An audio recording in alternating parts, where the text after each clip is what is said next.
যাত্রাবাড়ির বিভিন্ন এলাকায় যে ধ্বংসলীলা তাণ্ডবলীলা চালিয়েছে হামলাকারীরা দিনের আলোতে সেটি আরও বেশি ধীরে ধীরে প্রকট হয়ে উঠছে।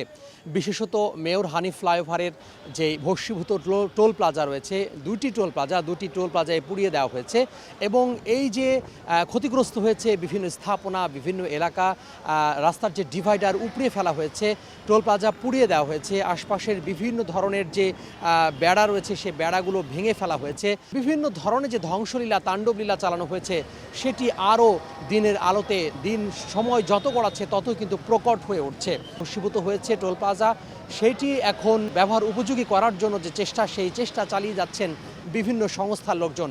সহিংসতাকারীরা মেয়র হানিফ ফ্লাইওভার যে টোল প্লাজা রয়েছে সেই টোল প্লাজার সম্পূর্ণ কিন্তু পুড়িয়ে দিয়েছে এবং বুথগুলো একেবারে এটি পুরোপুরি নষ্ট হয়ে গিয়েছে।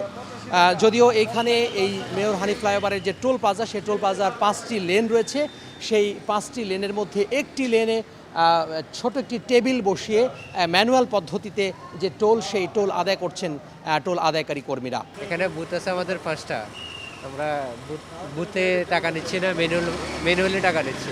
আজকেই আসলাম স্যার, পরিস্থিতির অবস্থা জানলাম তারপরে আসলাম। এটা বাইঙ্গা সঙ্গে হয়তো কিছু থইছে, আবার কিছু যারা নিতে পারছে আর যে যেমনি পারছে এখানে টুকায় যারা সন্ত্রাসী এরাই নিচ্ছে আর কি। কিছু অফিসে নিচ্ছি আর যেগুলো কিছু ভালো ওগুলো এখানে লাগাইতেছি।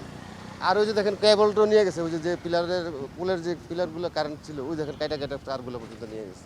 এছাড়া আমরা দেখতে পেয়েছি যে যাত্রাবাড়ি সহ সাইনবোর্ড এলাকা পর্যন্ত বিভিন্ন আইন শৃঙ্খলা বাহিনীর যে টহল, সেই টহল কাজ করছে। বিশেষত সেনাবাহিনীর যে টহল, সেই টহল টিম কাজ করছে যাত্রাবাড়ি এলাকা থেকে। এই ছিল আমার হাতে সবশেষ। তোহা খান তামিম, সময় সংবাদ, ঢাকা।